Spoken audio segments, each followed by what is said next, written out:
Évangile de Jésus-Christ selon saint Marc. En ce temps-là, après la traversée, abordant à Génézareth, Jésus et ses disciples accostèrent. Ils sortirent de la barque et aussitôt les gens reconnurent Jésus. Ils parcoururent toute la région et se mirent à apporter les malades sur des brancards, là où l'on apprenait que Jésus se trouvait. Et dans tous les endroits où ils se rendaient, dans les villages, les villes ou les campagnes, on déposait les infirmes sur les places. Ils le suppliaient de leur laisser toucher ne serait-ce que la frange de son manteau, et tous ceux qui la touchèrent étaient sauvés.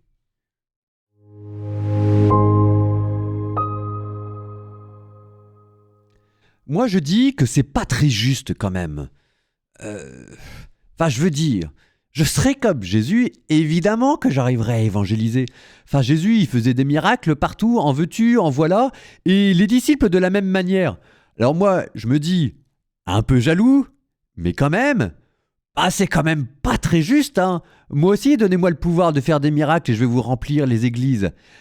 Eh ben voilà, je suis là avec mon absence de miracle, pas entière. Ça m'arrive de faire des miracles. Je suppose que, en fait, j'allais dire comme vous, mais quand on parle avec les gens, on s'aperçoit que les petits miracles, parfois même les grands miracles, c'est quand même plus courant qu'il n'y paraît, mais c'est pas non plus la profusion qu'il y a dans l'évangile.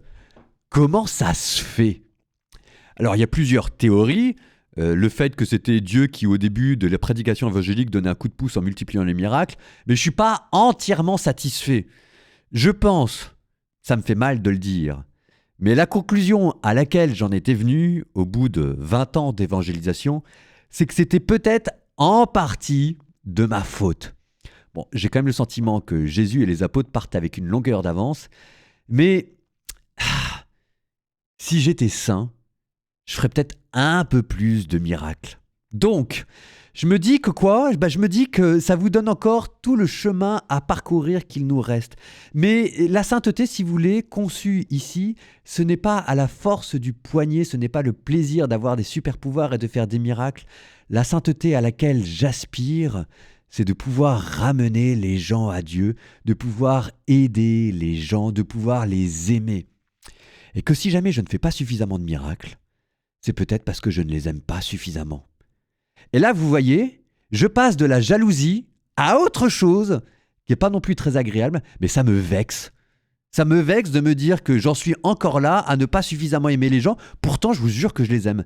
Mais si jamais si jamais j'aimais vraiment les gens à la mesure des apôtres ou de Jésus, peut-être que tous ceux qui se rapprochaient de moi seraient guéris. Bon, allons-y quoi.